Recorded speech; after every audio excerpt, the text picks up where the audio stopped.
sous l'arbre de la Bodhi, le moment de l'éveil dans la nuit silencieuse. Par une nuit calme, baignée de lune, au cœur de la forêt d'Uruvela, aujourd'hui Bihar, en Inde, près de la paisible rivière Niranjana, un homme était assis immobile sous un grand arbre de la Bodhi. Sa silhouette se confondait avec l'ombre des feuilles, le souffle du vent et la lumière pâle de la lune. Cet homme était le prince Siddhartha Gautama, qui deviendrait bientôt le Bouddha. Après 6 années de sévères austérités, il abandonna les extrêmes pour suivre la voie du milieu. Cette nuit-là, il entra dans une profonde méditation, contempla ses vies antérieures, comprit l'origine de la souffrance et découvrit le chemin de la libération. À l'aube, alors que l'étoile du matin apparaissait, il ouvrit les yeux. Son regard rayonnait comme l'aurore d'un nouveau monde. Et dans cet instant d'éveil parfait, il ne cria pas, ne fit aucune proclamation, mais une vérité lumineuse jaillit de son cœur. Personne ne peut nous sauver, sauf nous-mêmes. 2. Une vérité née de l'expérience vécue. Ces paroles n'étaient pas une spéculation abstraite, mais le fruit d'une expérience profonde, réelle, douloureuse et transformée. Le Bouddha avait été un prince, comblé de plaisir, d'amour et de pouvoir, mais il vit dans tout cela l'ombre de la souffrance, de la maladie, de la vieillesse et de la mort. Il renonça au palais, rasa sa tête, revêtit une robe d'ascète et s'enfonça dans la forêt à la recherche de la vérité. Après avoir mené les austérités à l'extrême sans résultat, il comprit. Aucune condition extérieure ne peut nous libérer si l'esprit lui-même ne s'éveille pas. Jamais il ne se présenta comme un dieu ou un sauveur. Quand on lui demandait qui il était, il répondait simplement « Je suis celui qui est éveillé ». Et il enseigna « Soyez votre propre lampe, prenez refuge en vous-même et non dans les autres ». 3. La lumière intérieure, la parabole de l'homme perdu en mer. Plus de 2500 ans plus tard, dans un ancien monastère tibétain perché dans les montagnes, un vieux moine enseignait cette sagesse à son jeune disciple. Le vent soufflait sur les drapeaux de prière colorés, tandis que devant eux, un océan de nuages s'étendait à perte de vue.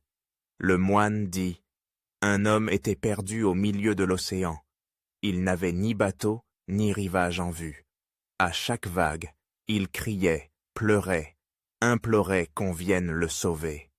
Un jour, une voix jaillit de l'intérieur. « Arrête de crier, apprends à nager. » Le disciple resta silencieux.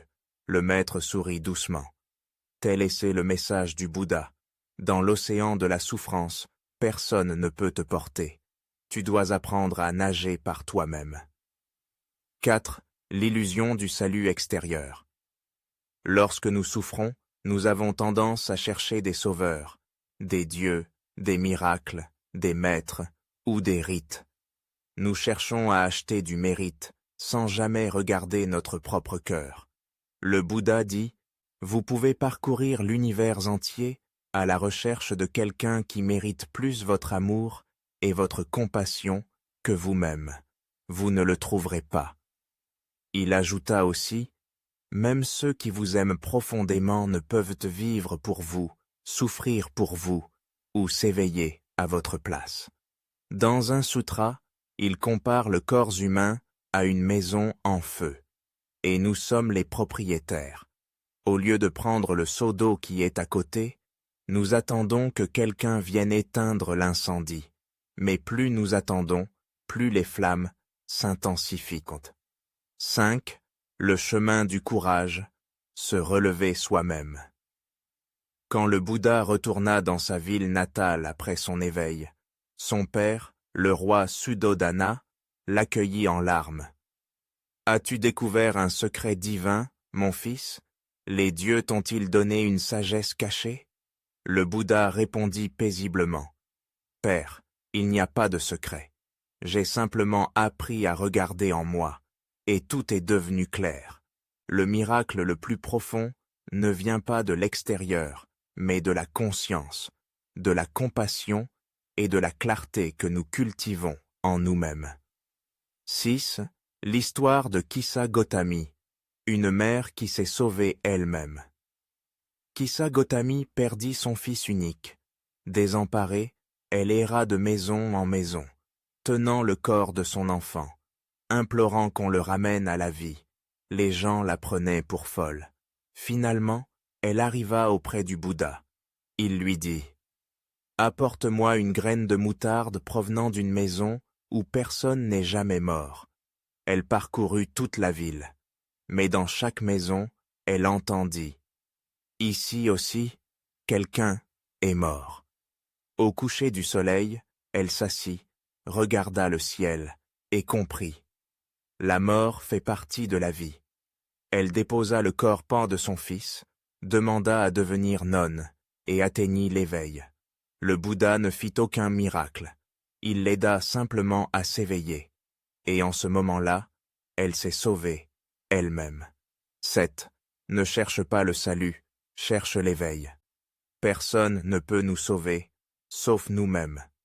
N'est pas un message d'isolement.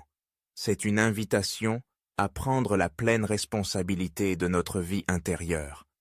Dans la forêt, lorsqu'un jeune cerf est blessé, la harde peut l'entourer, mais personne ne peut marcher à sa place. Même en saignant, même en tremblant, il doit se relever seul. Et ce premier pas est déjà un pas vers la liberté. 8. Le Bouddha montre la voie qui. Mais tu dois marcher. Le Bouddha a enseigné le noble sentier octuple. Vue juste, pensée juste, parole juste, action juste, moyen d'existence juste, effort juste, attention juste, concentration juste. Il n'a jamais obligé, ni promis de récompense. Il a simplement dit « Voici le chemin vers la paix. Marche et découvre-le par toi-même. » Comme quelqu'un qui montre la lumière du soleil levant, il ne tient qu'à toi d'ouvrir la fenêtre pour en bénéficier. 9. À toi qui souffres aujourd'hui, un message de compassion. Si aujourd'hui tu es accablé par la perte, la solitude, la trahison ou le désespoir, souviens-toi, personne ne viendra frapper à ta porte pour te sauver. Personne ne peut effacer ta douleur, mais la beauté est là. Toi, tu le peux. Tu n'as pas besoin de devenir un Bouddha du jour au lendemain. Commence simplement à vivre avec sincérité, à observer ton esprit, à parler avec bienveillance, à agir avec conscience. Et petit à petit, la lumière jaillira de toi. Voilà le vrai salut, non un miracle extérieur, mais un éveil intérieur. 10. Quand nous nous sauvons nous-mêmes, nous devenons lumière pour les autres. Celui qui sort de l'obscurité ne sauve pas seulement sa propre vie. Il devient une source d'inspiration pour le monde. Le Bouddha n'était pas un dieu. C'était un homme qui a regardé profondément en lui-même, s'est éveillé, et a allumé une flamme qui continue d'éclairer les siècles. Alors, si aujourd'hui tu es dans une pièce sombre, avec une seule allumette à la main, n'attends pas que quelqu'un l'allume à ta place. Allume-la toi-même. Éclaire ton propre chemin, car personne ne peut nous sauver, sauf nous-mêmes. Et c'est là le plus grand don du Bouddha, la liberté, la responsabilité et l'éveil.